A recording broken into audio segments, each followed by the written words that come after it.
Hello, everybody, and welcome to the weekly Nintendo News Roundup Live. Reaching every Friday night, 4 p.m. Pacific, 7 p.m. Eastern. The All-In Crew breaks down the week in Nintendo news. Good to see everybody. So I'm coming in on two wheels, Eric. I'm coming in. Coming in hot. Coming in hot today. So apologies if I seem a little bit scatterbrained, as I'm sort of right before we went live. I started having camera issues, and I'm like scrambling trying to figure out what it is, but it seems to be okay now. Akira sliding into this week's news roundup. Yeah, so I'm kind of just figuring it out here, but it seems to be okay. Seem to have not broken anything. We're gonna have a good show tonight. Not a crazy news. We do have some stuff to talk about. Before we do any of it, of course, you know what we have to do first. We have to Akira slide into our patron shoutouts.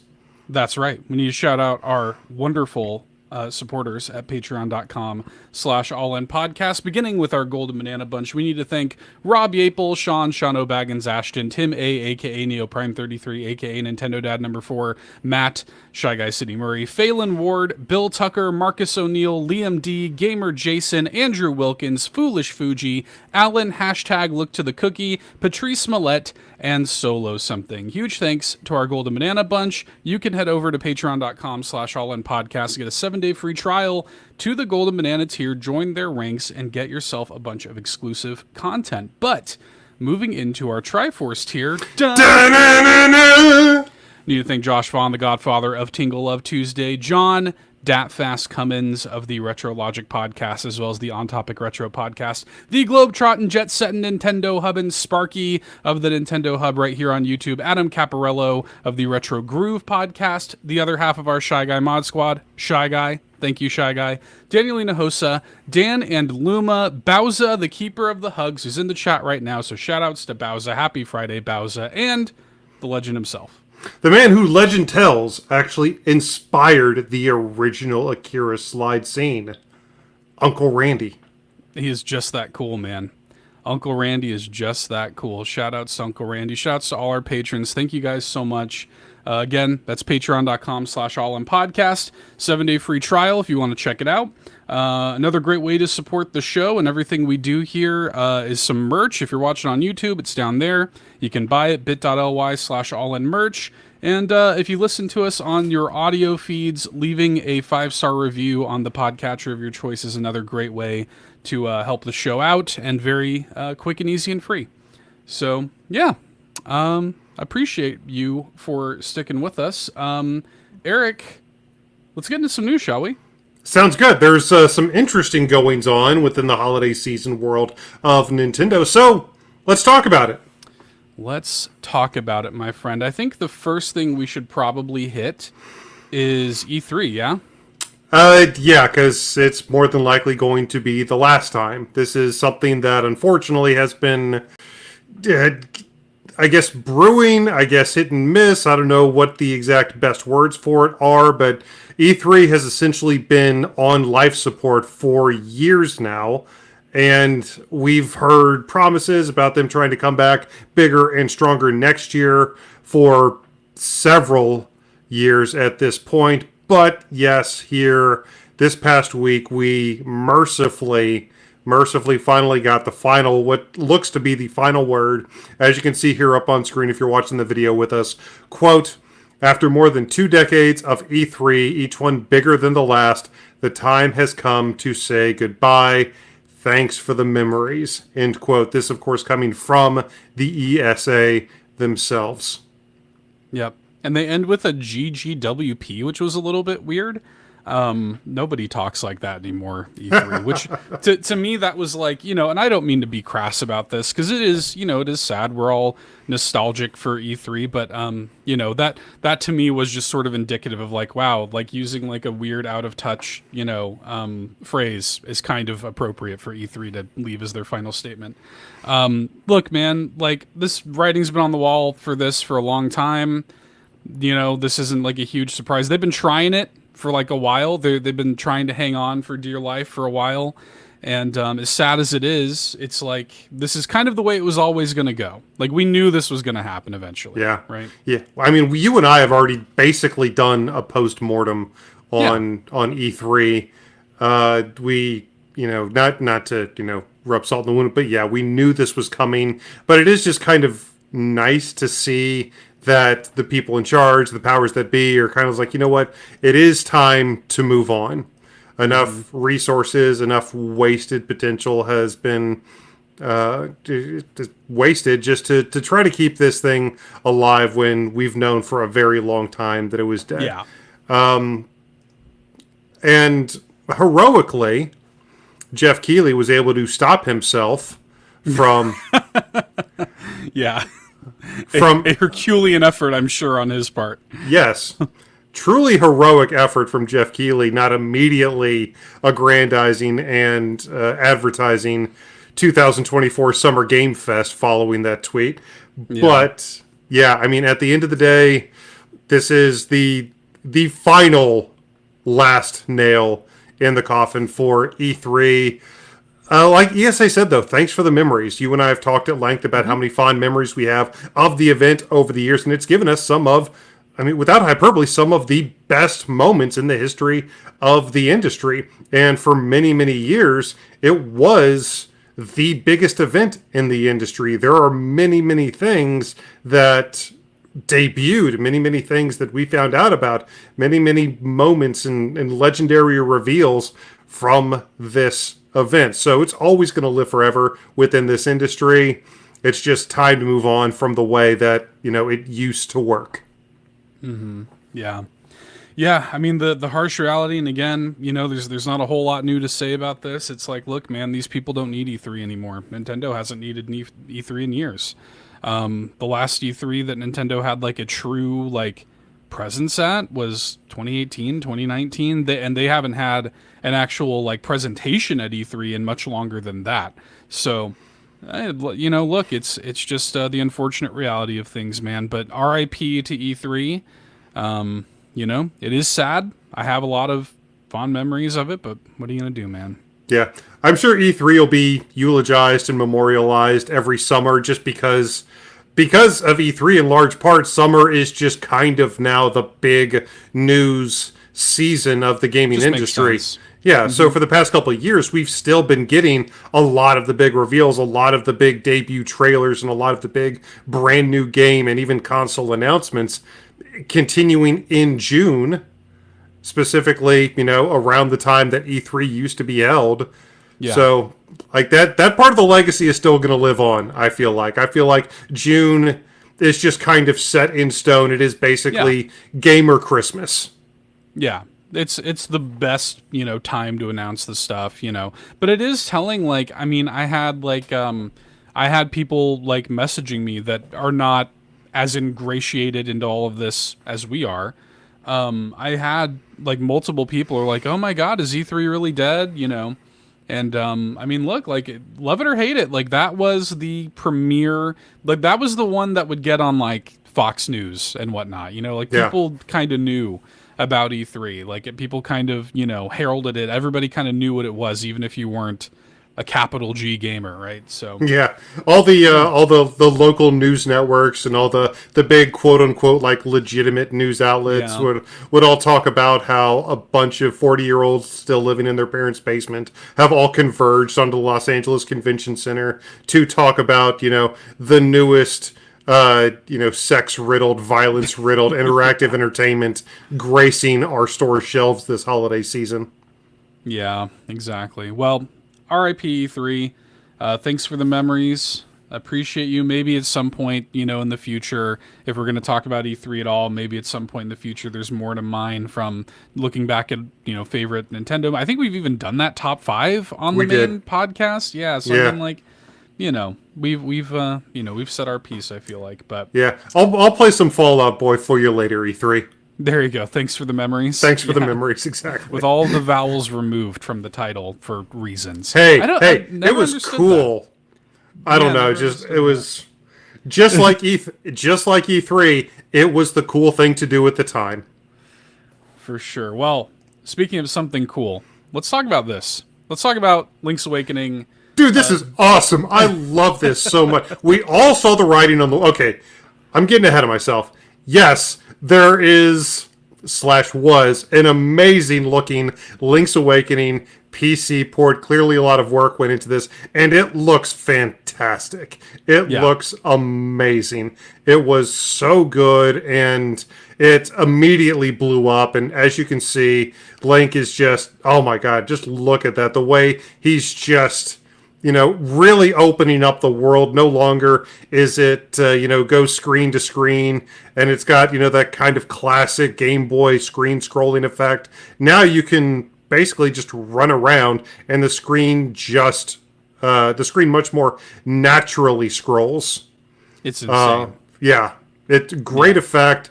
The pixels look more crisp than ever. If you were one of the lucky few who was able to get this and download this, I'd love to hear what your thoughts on this version of the game are, because, I mean, honestly, I think I've already said all the superlatives I really can't attach to this game. It just looks fantastic. Yeah, I mean, Nintendo's taken it down already, as you sort of alluded to. Yep, of course they did. So the trailer says download now, but it's already been, long since removed. But yeah, it's one of those things, like, this is a fan-made, uploaded for free on itch.io. The widescreen support, the HD visuals, the 120 FPS. Yeah. They were even talking about, let me see if I can pull this up quickly. I think it was John Linneman from Digital Foundry on Twitter was showing off. He was showing off, like, how you can actually pull out, like, the entire map and just, like, see the whole game, like, running, like the entire world map just running, from, like, a bird's eye view. That's dope. Let me show this. This is really cool, man. Check this out here. Pull this up and show it on stream.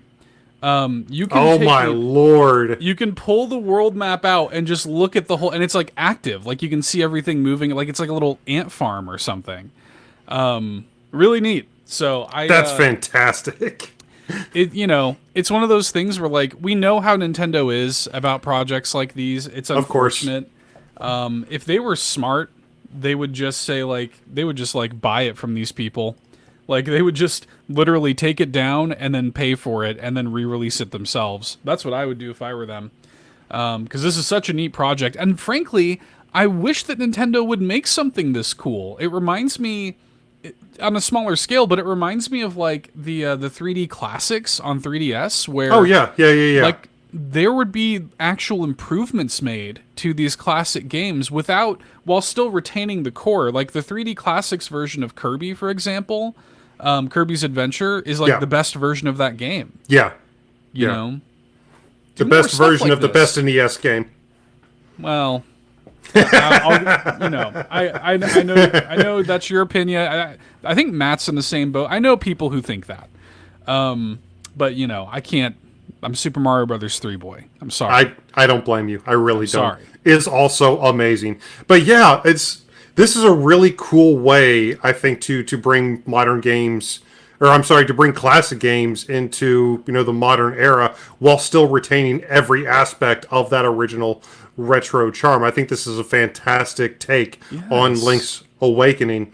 And just like you said, we know Nintendo, as much as you and I love the games that Nintendo produces, they are violently protective of their IPs. Yeah. And I don't know. I would really like to see Nintendo take a much more diplomatic approach to projects like this, because we have seen companies, we've seen big publishers, big companies, people who make fan projects, people who do, I mean, Christian Whitehead's probably the best example of that to this day with Sonic Mania.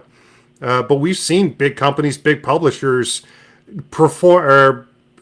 develop very fruitful partnerships with some of the more intelligent, some of the more talented fan game and ROM hack artists out there. And considering the state of, what that industry is like, I mean, there's so many, like, fan game and ROM hack, like, even gatherings and events, and it's such a massive community. It's such a massive part of the video gaming landscape at this point.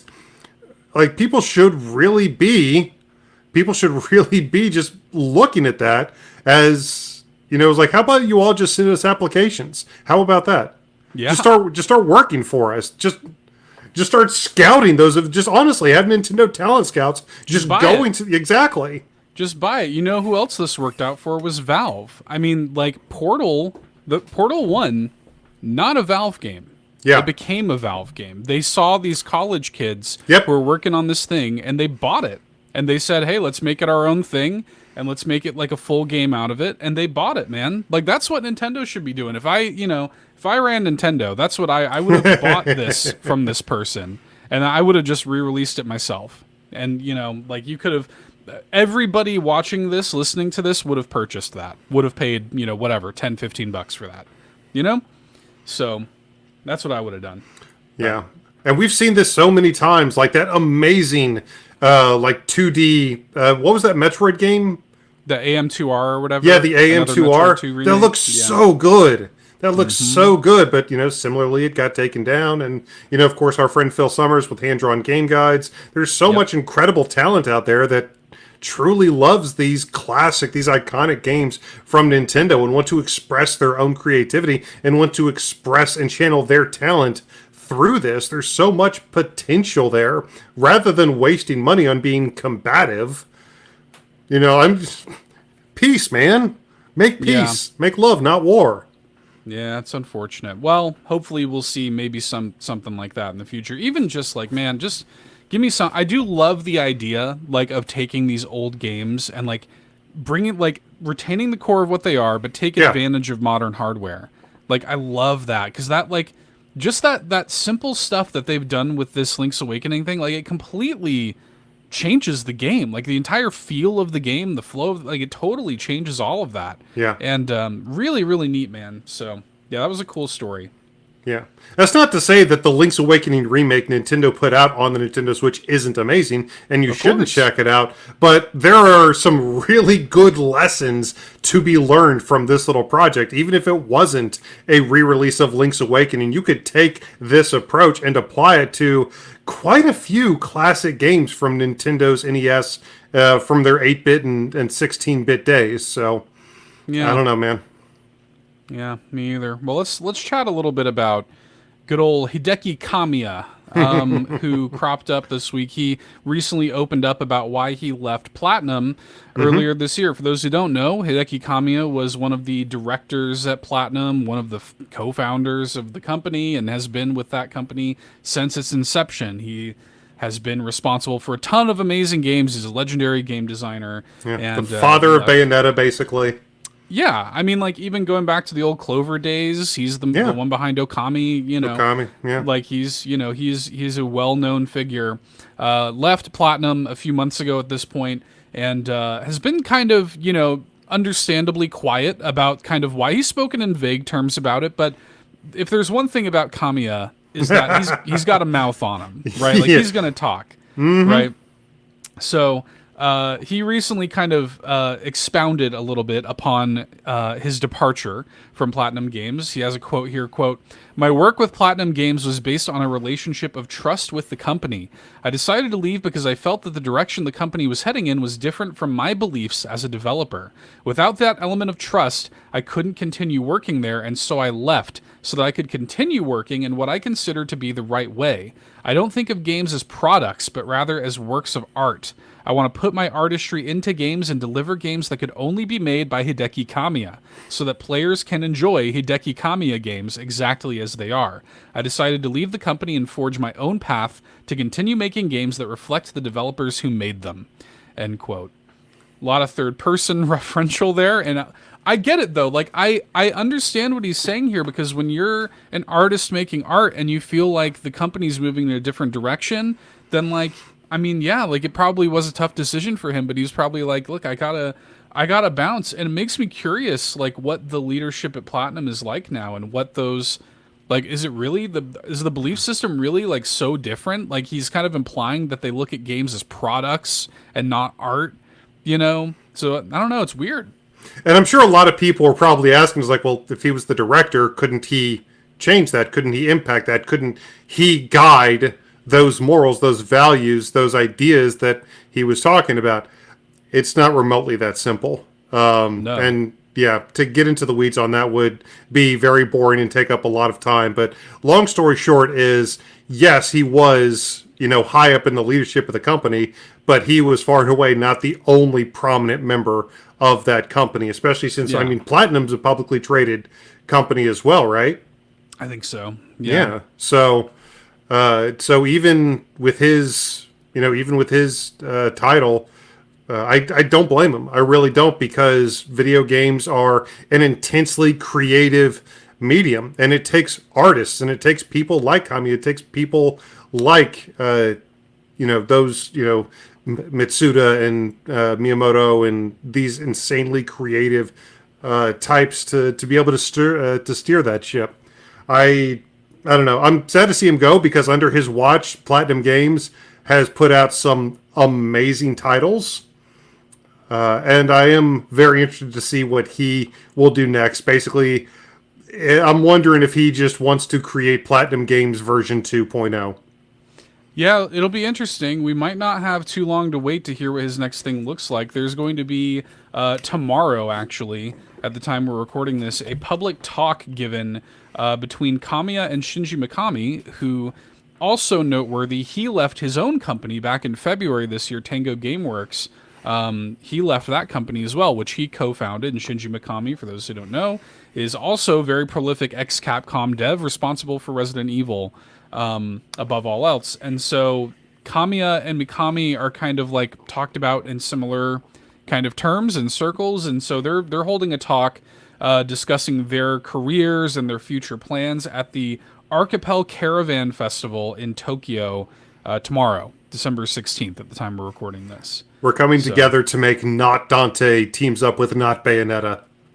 So, like, that's kind of what I'm like, are they going to do something together? Are they going to announce something that they're doing together there? Or are they just going to kind of speak vaguely? I don't know, but it is interesting that they're both, like, giving a talk, publicly together about this. And it is interesting that both of them left their companies this year. So, yeah. Strokes beard in interest. Yeah, we shall see. Well, I got a weird one for you, Eric, and there's not really much to say about this, but I just kind of wanted to throw this out here because I thought it was funny. So we just got the Indigo Disc DLC, yes, right? Yes, for Scarlet and Violet. And for those who played Scarlet and Violet, you might remember that they commissioned Ed Sheeran, of all people, to make a song for it called Celestial. And it sucks, just like every Ed Sheeran song sucks. And he put out, like, I think a music video for it, and they kind of really hyped it up. And in the Indigo Disc, which is kind of the final, like, you could consider it maybe like the sort of coda on Scarlet and Violet. We assume this is the final piece of DLC for it. Yeah. In the credits, a new version of Celestial is played, a remixed version by Toby Fox. Who is the composer behind Undertale most famously, but has been working with Game Freak for a while. And, we know that he worked on the music in the vanilla version of Scarlet and Violet, so it's not as weird, but still pretty weird. Yeah, it's more so just funny, like, and I listened to it, and it's an improvement. I mean, the song still sucks. Like, the song itself is just like, I got AI to listen to Ed Sheeran songs, and this is what it made, kind of. Did song. Ed Sheeran kill your brother or something? I'm not a fan. If you can tell, I'm just not a fan. To me, it's just very, like, generic. Like, it's very, like, bubblegum pop. Like, I just get nothing from it personally. I don't, I have nothing personal against Ed Sheeran, but it's just like, it's nothing. Like, it's just, flavorless bubblegum. And Toby Fox, like, tried his best. I felt like he it's interesting. Like, it opens up with, like, a little bit of an acoustic, like, thing, and it doesn't even play, like, the chorus at all throughout the entire remix. It's an interesting remix. I'll just say that. Sean Capri says it's a ginger thing, so maybe I'll just put this up on screen so Sean can get a little shade from that. Are you trying to say that Seth doesn't like Ed Sheeran because he's ginger? I'm not ginger. And Ed Sheeran. No, I'm trying to say. Are you racist against ginger, Seth? I don't think so. I I just think he's a bad musician. That's all. A bad piece of what? Yeah. Anyways, I just wanted to shout that out. It's very funny. Sean says that's exactly what I'm saying. So yeah, Sean's trying to imply that I'm anti-Ginger. Not true. Not the case. Anyways, Ed Sheeran, Toby Fox remixed an Ed Sheeran song that itself was made for a Pokemon game. So just consider that for as long as you'd like. All right. Eric, not as weird as you not liking ginger people, but still. Yeah. Don't take that and run with it, anybody listening, please. Sean's already clipped that. Yeah. Mostly seeing if I can derail the show. Mission accomplished. Sean, look. That's okay. We'll get us back on track here. A couple PSAs. This is actually, speaking of Sean Capri, this is a very Sean Capri charged PSA here. A Super Mario Brothers Wonder themed Maximus Cup for Tetris 99 currently ongoing. Sean, let me know if you did you already get your themes and whatnot, because it's currently ongoing. It's available until the 18th. Because we just got done with like a WarioWare Maximus Cup for Tetris 99, and now we got Mario Wonder. So. Hey, I respect how much they are supporting Tetris 99 and how much they're continuing to add to Tetris 99. Fair enough. Got you, boo. Got you, boo. Sean says thank you for the reminder. Yeah, you gotta get in there, get your Mario Wonder Maximus Cup theme for Tetris 99. I'm happy they're still doing it too. Yeah. So I mean, Tetris is like the biggest puzzle game in history. There's no reason that they shouldn't be finding ways to continue to support that. And I just kind of wish that Nintendo would have supported more of those battle royale, games. Obviously, we've gotten a lot of support with F-Zero 99, but there's some other stuff that has kind of come and gone, flash in the pan. But really, really fun games that if they had just continued to support even just a little bit, like you and I would probably still be playing Kirby's Dream Buffet if they, were still adding to it. The big thing with that, they would have had to put some money behind the servers on that bad boy. Because I'll tell you what, the playing that game online was rough, and I played like 30 plus hours of that game somehow. But yeah, I would have liked to see like if they put like some actual effort behind some of this stuff. Yeah, maybe like it's a bit of a self-fulfilling prophecy, at the end of the day, where it's like these things aren't doing well. Well, do you consider that maybe they're not doing well because you're dropping support on them like a bag of dirt? Like maybe if you actually support things a little bit, they'll have some more legs. So. I think F-Zero 99 has been a huge example of this. I think F-Zero 99 has had some amazing support, and they kind of like top-loaded it. They said, here it is, here's a ton of amazing support, and then like we're going to keep sprinkling things in. Like we just got that like classic mode for it. Yep. People love that game, dude. Yeah. People love it. I was listening to shout-outs to Presto the Magnificent, Community Presto, who hosts the Off the Wall podcast. He had Andre from Game Explain on there, who we're friends with. He's on the show, too. Yep. He's been on the show before. And Andre's talking, like, he loves that. He loves F-Zero 99. Yeah. And, so I just think that there is something to be learned there from F-Zero 99. Not just for the F-Zero franchise, but the way you handle these kind of Nintendo-ified live service games in general. Yeah. So, yeah. But yes, Mario Wonder, Tetris 99, Maximus Cup, go do it. Go do it. Go do it. Okay, well, Eric, if your TV screen behind you is any indication, the current NSO free game trial is none other than Suika Game. Watermelon Game itself. NSO subscribers can play the game for free until the 20th if you somehow have managed to avoid Suika Game already. Typically with these, there's like a 40%, 50% discount. The game's like $3, so they're like, you can play it for free, and if you want it, just buy it. Yeah. My first thought when I saw that it was going to be the next NSO free game trial is... Yeah. Imagine the developer of this game who a couple months ago was probably just thinking to himself, man, I hope like 100 people pick this game up. I hope a couple people see this game and think that it's interesting. I can't imagine in his wildest dreams, in his biggest fantasies while he was working on this game, that he even considered the level of notoriety that Nintendo themselves would wind up giving to this game. This is probably, of all the best objectively good video games we've gotten this year, this honestly may be the best success story in Yeah. Nintendo this year. So, congrats to the developer for this one. You put together a super simple but super satisfying little puzzle game, who I'm sure you would have been ecstatic if it had just sold like 2,000 copies. And immediately it was demanded to be released in the US, and now here we are. Nintendo themselves are advertising it as the next NSO free game trial. So, congrats on the year that you've had, man. Yeah. Sorry, I'm a little distracted. I googled, so the developer is Aladdin X. And I don't know if Suika Game's like the only game they've ever made or whatever, but I can tell you, don't Google Aladdin X. That's all fair. I'm gonna say. That's fair. You're gonna get some Disney's Aladdin related search results is all I'll say. Bowser says it's kind of like Vampire Survivors. It's an unknown game for $2.99 on Steam Early Access. Now it's a huge deal. That's the thing, man. If you just make a good game, like, we can talk about Suika Game all we want. We can laugh it off. It's a good game. Yeah. Like, simply. Like, it is just a good game. And it is a satisfying, addictive loop of a puzzle game. Streamers caught on to it. It was like the perfect storm. And yeah, now I feel like the cherry on top of all this is like, now you have recognition from Nintendo, and it is a Switch console exclusive. So I don't blame Nintendo for wanting to, start knocking on their door. Yeah. Yeah, pretty cool. You can play it for free, and you can get like 100 platinum coins if you play it also.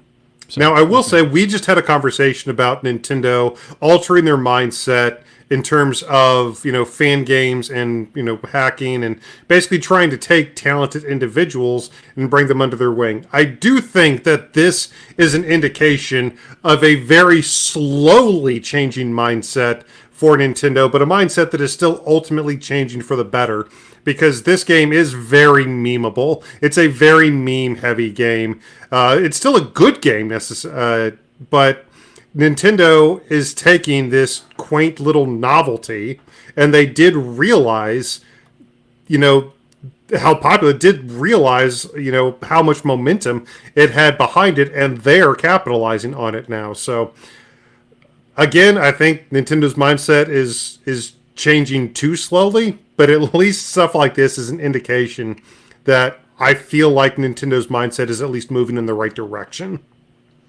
Yeah, I'm gonna be really, because my thought on this is like, where do you go from here with Suika Game? Like, the game it's such a simple game.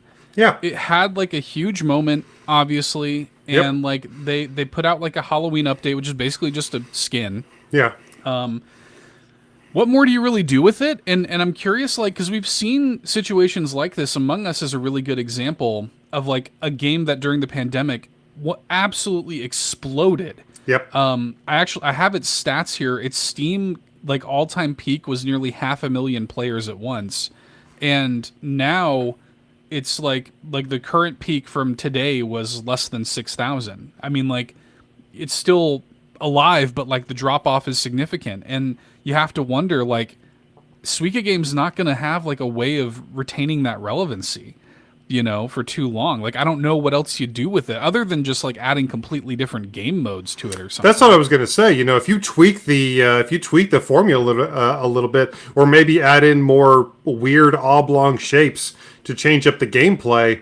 I don't know. I think because of the simplicity of the game, I do think there are little tweaks, little changes, little additions you can make here or there to really change up how the gameplay feels from its kind of initial vanilla version. So we'll see what the developer does, if the developer even wants to pursue something like that, or if they're just happy with the level of success the game has had, which frankly, that would not surprise me.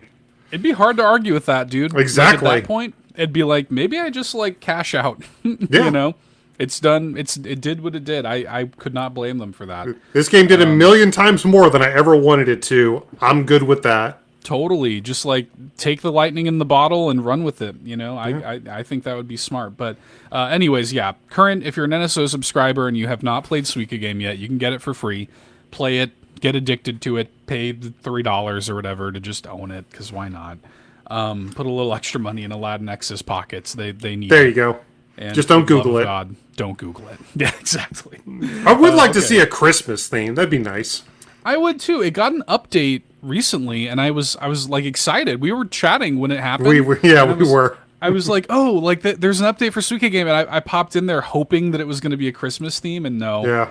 still nothing. So we'll see. Maybe it's not Christmas yet. They've still got time. Maybe That's they're true. prepping. That's true. So who knows? Add that. And next Halloween, just leave the Halloween skin there. Don't take it Just away. leave it. Just leave Just it leave in. it? Yeah. Yeah. Even for like just some extra music, for God's sakes, like just another song, more than just that one. There's Please. a story behind that, ladies and gentlemen. Please. Anyways, yeah, free game trial, Suika Game, play it. Real quick, before we hit notable releases and then get into a special announcement. Bowser makes a good point. It needs friends leaderboards. Yeah, I don't think I realized it didn't have that. So yeah, I mean, add that. Come on, guys. You can get your 2023 year in review for Nintendo Switch. That is now available. Just as a quick PSA, I'll put a link in the show notes and in the video description so that you can do that if you haven't already. Eric and I both did it. Eric's got like some crazy amount of hours on his Switch. Hey, And then we take the determined show that seriously. like, it's probably even more than that. We determined also. So yeah, even me, like I don't play, I don't get the chance to play too many video games a lot of the times. I still have nearly 1,000 hours on my Switch, which is wild. So yeah, it's weird to confront those numbers. It is really nice though, because you get to see, you get to look back at the year in a bottle. Essentially, that it tells you tells you the games that you spent the most time on. It tells you how much cumulative time. It even tells you by genre, like how much percentage of your Switch time was spent playing adventure games and spent playing fighting games. I actually had a pretty nice spread. I was gonna ask, what was your first game? Because it like keeps track of what the first game you played in the year was. Do you remember what yours was? My first game? No, I didn't see Yeah. that. I know that my most hours was, Yeah. Zelda. I know that my Yeah. second most hours was Mortal Kombat 11 on the Yeah. Switch version, which, yeah, that also makes sense. Yeah. But yeah, I didn't see my. Oh, yes. I'm sorry. Yes, I did see that. Oh, I'm curious. It was the exact game that it should have been. Oh, Animal Crossing. Animal Yeah. Crossing. Yeah, that makes sense. Yeah, ringing in the new year. Ringing in the new year with Animal, exactly. Yeah. Which, weirdly enough, is I think the only time that I've played Animal Crossing New Horizons in 2023. Yeah, well, that's fair. I mean, it's a good, good thing. I'm not saying it gets. I've put like 600 hours into the game, so Yeah. I mean, Yeah, it's like I'm not saying it's not worth playing. got my money's worth. Yeah. Exactly. My first game was Words with Freds, apparently, Wow. which is our friend Fred Wood made a Fred Wordle Wood, yep.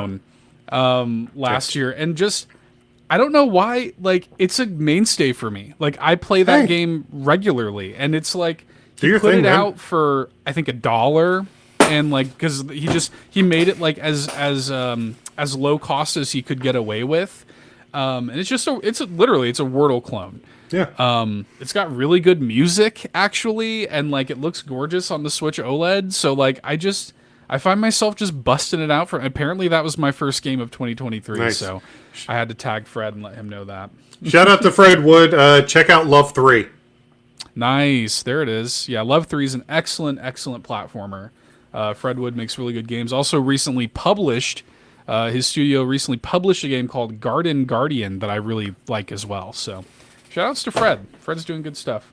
Yes, sir. Okay, let's hit these notable releases, my friend. We got a bunch of interesting stuff. I think. Yeah, we got a couple of very maybe, interesting DLC releases that I think we should hit.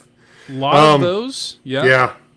So first, and I would have liked to have said foremost, but first at least, we did get the Indigo Disc. We did get the Yes. Area Zero Part 2, as we mentioned a little earlier, what we feel is essentially the final piece of content coming to Pokemon Scarlet and Violet. Hopefully not the last patch, but the final piece of content we feel like, at least final big piece of downloadable content coming to Scarlet and Violet outside of stuff like Terror Raid, new Terror Raid Pokemon or something.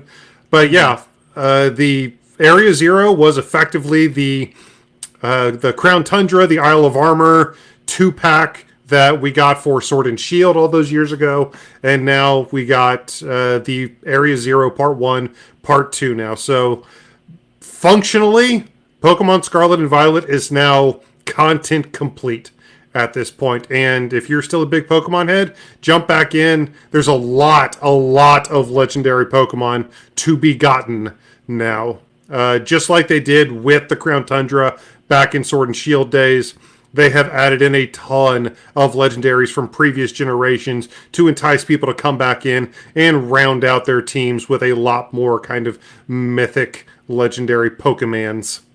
Yeah.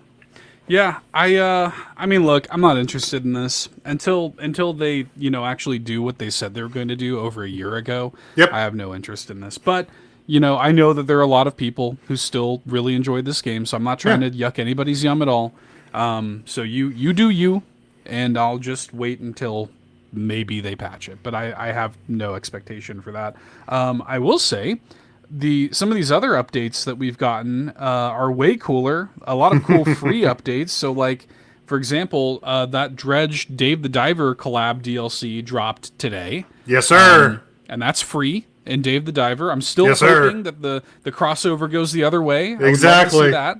That'd be so awesome. That'd be so great. Okay, yes. The Dredge Dave the Diver crossover. What's going on is it is specifically new content for Dave the Diver, and it includes the character, the captain of the ship from Dredge.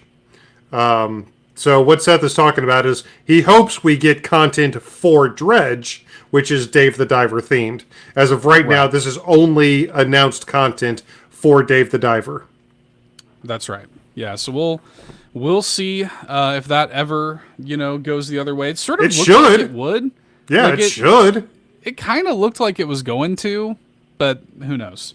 I hope so. I would love to see that. That would make me very happy. So that did drop today. We also got the free update for Disney's Illusion Island, which I did not see this coming at all. Yeah. This is a neat update, man. They've added a lot of like big stuff to that game. There's like new time trials. There's like new stuff for the museum. Apparently the map has got like some improvements. So pretty neat. Yeah, they Nintendo released a trailer for the brand new free content update for Disney Illusion Island, and it does focus on, these new time trial attacks that are also, just like the normal game itself, these time trials are also 4-player co-op, so you can bring in your whole squad and play those as well, if that was something you did with the original game. And again, that's another free piece of content added to another really cool game that came out this year for the Switch. Really like that game. That was a good game. It was a good game. It was so fun finding all the hidden Mickeys and everything. I love games that are very completion friendly, and that game definitely was. Yeah, they did the thing with that. We got that. We got a free update for Trombone Champ, which added 2 Christmas songs to the game, which, makes me happy. Also added achievements to the game, and, spoilers, on tomorrow's episode of All In a Nintendo podcast, we'll be talking much more about Trombone Champ as we're featuring it in an indie showcase tomorrow. So look forward to that. There was a free update for Fae Farm, the Coasts of Croakia expansion. Fae Farm, very popular game that came out a few months ago, and it's got its first major, kind of free update. That dropped today as well, so that's very cool. I think just like right before we went live, actually, it dropped. Yeah. And I know that Switch is not the place to play this game, but I do know that MK1 had a big update too. Yes, Season 3 of Invasion Mode, this brand new Sub-Zero themed season Invasion Mode, and we also just got Quan Chi as a brand new character in Mortal Kombat 1, a character that I'm incredibly excited for. I've always been a big fan of the white-skinned ne'er-do-well, but really, really excited to have Quan Chi in MK1. If you're playing it on the Nintendo Switch, let me know how the sorcerer handles in that amazing version of the game. In that the best version of the game. Yeah. Yeah. Yeah. Yeah. Okay. Well, But yeah, moving on. a lot of really cool DLC content has come out this week. Not so much with the actual releases, however, we did have like one or two, didn't we?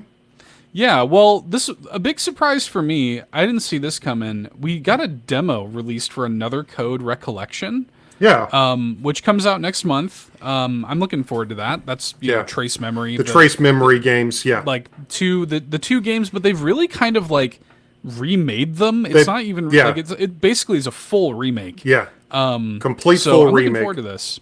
Yeah, Yeah. looking So forward to it. the original games came out, I think they were both DS games. I know the first one at least was a DS title. I think can't the remember. second one was on Wii. Oh, that's right. You're absolutely right. You're absolutely right. But the first one, at least, Trace Memory, starring Ashley Robbins, was on the DS. And I mean, to bring that to the Switch, they essentially were going to have to completely remake it. I will say, I didn't play the Wii version. I didn't play the second game. It didn't come out here. Big part of the reason I didn't play it. Big reason. Yeah. Yeah. But one of the really cool things about Trace Memory was the fact that a lot of the puzzles and a lot of the gameplay was directly tailored to the Nintendo DS's specific strength. This is something that I've said on the show before, but one of my most memorable moments playing the DS was one of the puzzles from Trace Memory, where in order to solve the puzzle, it actually had you close the DS a couple times. Right. That's not necessarily something you can do with the Nintendo Switch, but that was, you know, the big calling card, I think, for Trace Memory was just how creative and how outside the box you really had to think to solve some of these puzzles. And I am really interested to see how much that part of the game's identity has translated to these Switch remakes. I'm sure they're still going to be good, but that's my biggest concern.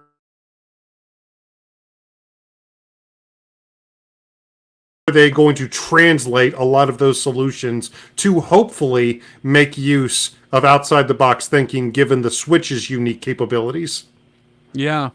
Yeah, I'm going to be very curious to see how they handle that too. I've got the trailer, the latest trailer that they shared playing here right now, and I've got to check out this demo. I got it downloaded. I haven't checked it out yet, but it's on the to-do list. It looks great. I really, especially Ashley's model, like her character model is so good. Like they did a great job with that. The environments are, you know, I mean, it's a Switch game, but like they've done a really good job of like, you know, kind of realizing the characters.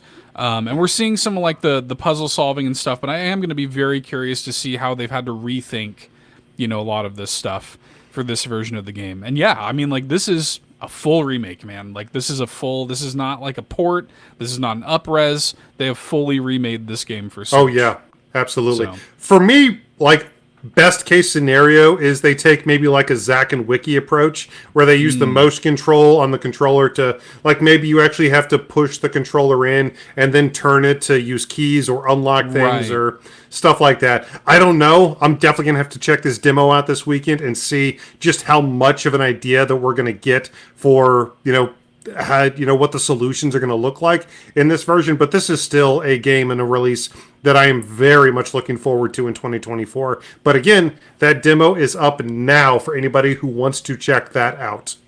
The game itself releases on January 19th. You can also pre-order the game now, and your progress from the demo can be transferred into the final version of the game.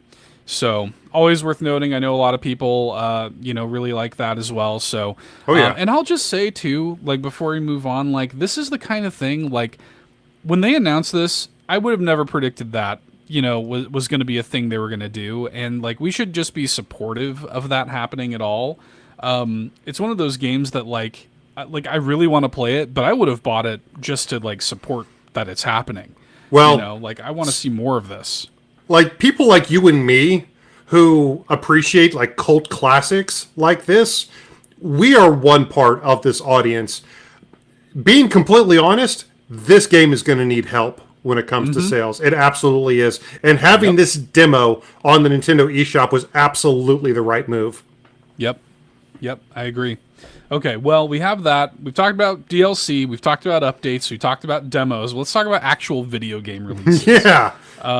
We had Palia came out. That's the free to play like MMO farming sim that came out on Switch. Jason Lee in our community said that he was playing it, and he said it's running just fine on Switch. Is it? So Good. that's good to hear. He said it has a little bit of like slowdown, but nothing crazy.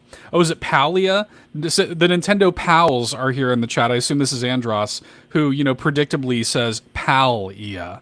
So maybe that is the correct pronunciation. Nintendo Palia, maybe, is the pronunciation there. I'm not going to take no lip from anybody just because they happened to be good at guessing Nintendo release date and scores. Okay. The year's not over yet, Eric. I didn't hear no bell. Silk Song, we still got a chance, baby. It could still happen. We still got 2 weeks. Shadow drop in the next 2 weeks, baby. Let's do it. You never know. I didn't hear no bell. It's still going, right? So we'll find out. No, we're totally screwed. It's not going to work out. But Palia is out now on the Nintendo Switch. So I refuse to call it that now just because they said it. Palia is out now on the Nintendo Switch. Go ahead and check out Palia. That's right. We also Potion Craft, which I thought Potion Craft was already out. I feel like I've seen Potion Craft for like 5 years. I didn't realize that it had not come out on Switch yet, but it's out on Switch now. That was the sneakiest launch trailer that popped up on their YouTube channel today. Yeah. Or today or yesterday or something. I think it was yesterday. Yeah. Like all of a sudden, I didn't even see anything pop up. It's just like it was just there. It's so weird. It's one of the weirdest releases I've seen, but the game looks kind of decent. It looks cool. Yeah, I really like the art style. Kind of reminds me of like Pentiment, that Xbox game. It's got that kind of look to it. It is what it says on the tin. It is like the potion apothecary simulator sort of thing. Looks kind of neat. I'd be into it. I also wanted to flag the sort of dual release of Hammerwatch Anniversary Edition and Hammerwatch 2. I've always wanted to check these out. I've not got these. Are I'm not familiar. My radar for a minute. These are. I can see if I can pull up a trailer while I'm talking here. Hammerwatch 2 in particular is like this is a like pixel art dungeon crawler roguelike. And I've just always been very drawn to like the look of that game. Let me see if I can pull this up real quick so people can kind of see what I'm talking about. Well, pixel art's a quick way to both of our hearts. You know that. I like pixel art. I like I like a lot of what this game's kind of doing. Here, I'll pull this up here so people can see it. Is a PlayStation trailer that I found, so don't at me. But it's got this kind of chunky like visual aesthetic that I kind of dig, but it's got this kind of like Diablo Gauntlet, sort of like old school fantasy look to it. It's co-op centric, so you can do, I think, up to 4-player co-op and go through like dungeons and stuff together. I don't know, man. I think it looks pretty good. Menu screen kind of reminds me of Minecraft, but the overall look of the game, for me at least, is very reminiscent of something like Moonlighter. Yeah, I could see that. Yeah, I like those like those nice chunky pixels. And the combat looks like pretty fast, and like it looks like kind of classic fantasy. I don't know, like it's kind of tapping into that like sort of Gauntlet feel to me. And this is specifically Hammerwatch 2, this trailer? This is Hammerwatch 2, yeah. Yeah. Hammerwatch 2 came out today on Switch, and then Hammerwatch Anniversary Edition, so like the Anniversary Edition of the first one also came out at the same time. So you can get them both on Switch now. So, separately, it's not like a Hammerwatch 1 and 2 like bundle app or anything?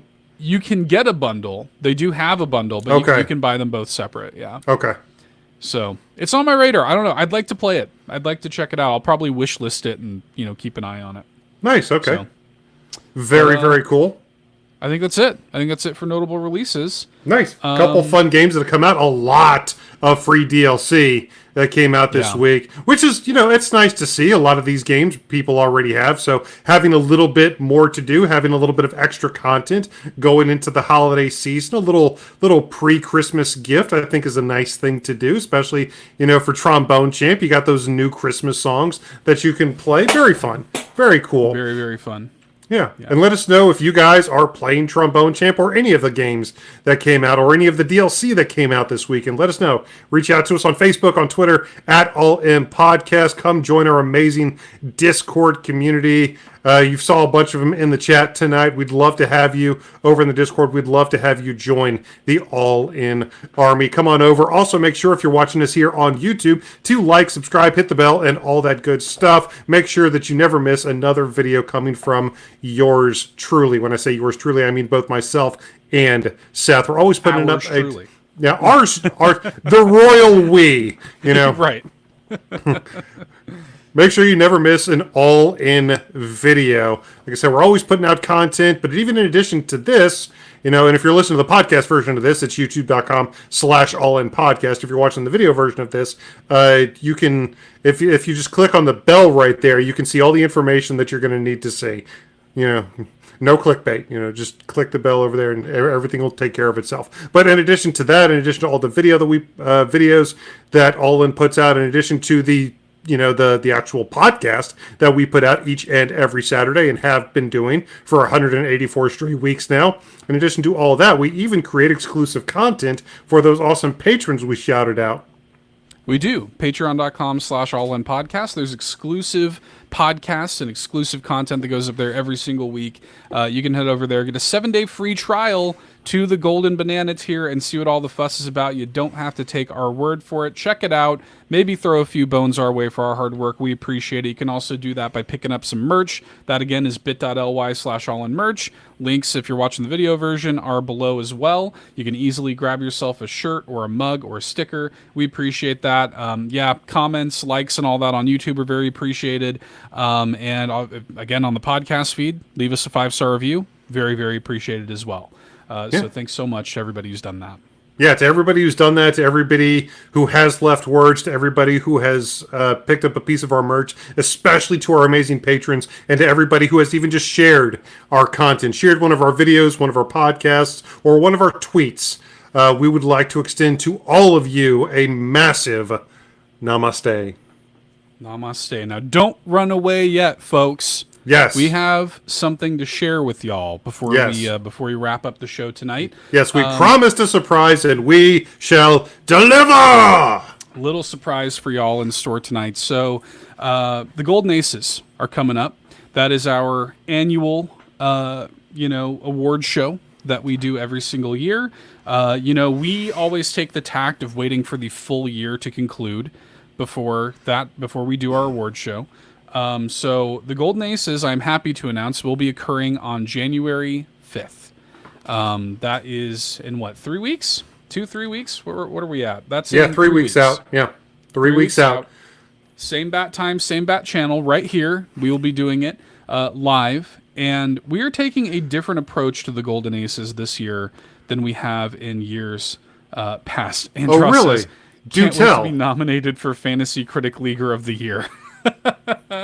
That is not a category. We have added multiple new categories this year, but I would add that category just to not give him the Golden Ace for that. Let me tell you all about this a little bit. So in years past, we have had like a community's choice award sort of thing where the community could vote on what their favorite game of the year was, and they would have one sort of community's choice award.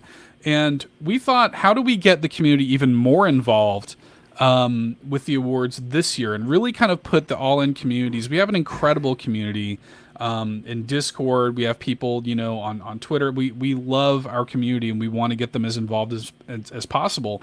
So this year for the Golden Aces, every category is going to have a community-voted award associated to it.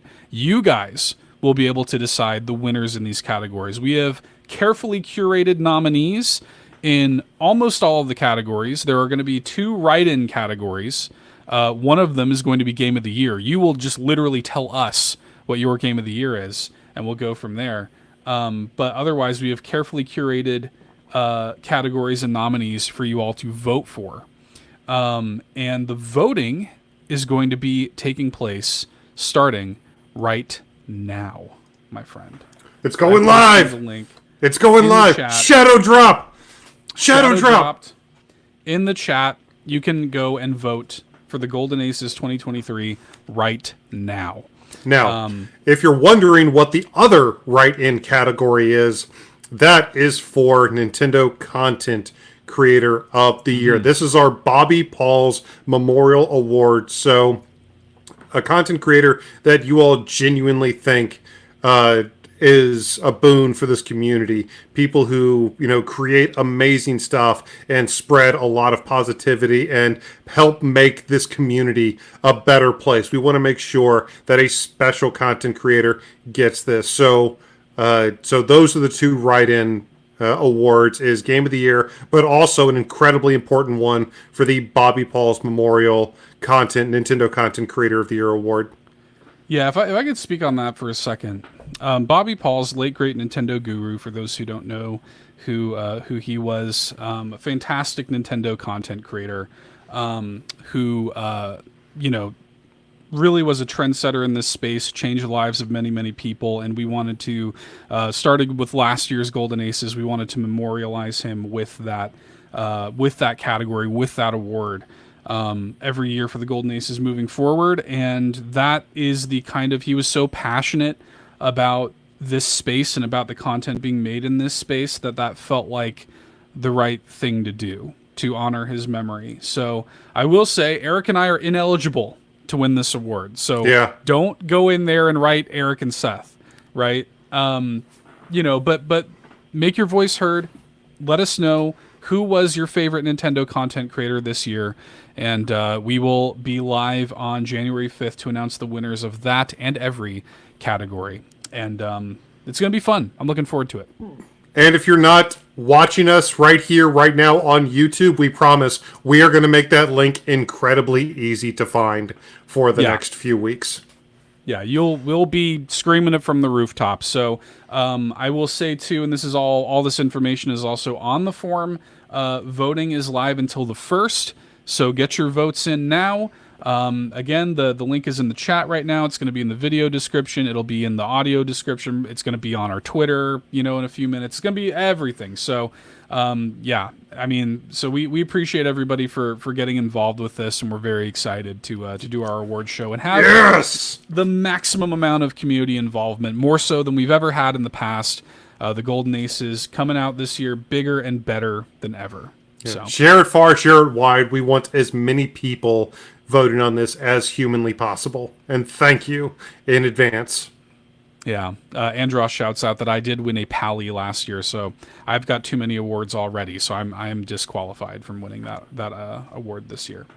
So cool. Well, I appreciate y'all very, very much. Again, All In, a Nintendo podcast. New episode goes live tomorrow on your podcast feed. It's a fun episode. We're doing an indie showcase on Trombone Champ. We're doing the top 5 modern, like post-Wii era motion controls in Nintendo games, and I'm doing a boomerang review, finally reviewing WarioWare Move It. So it's a fun episode.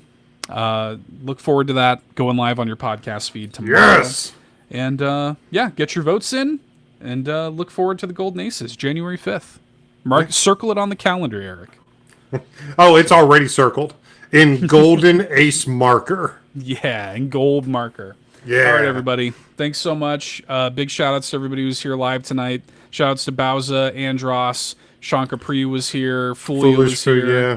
Good to see everybody. And we will see you next time. Enjoy tomorrow's episode, everybody.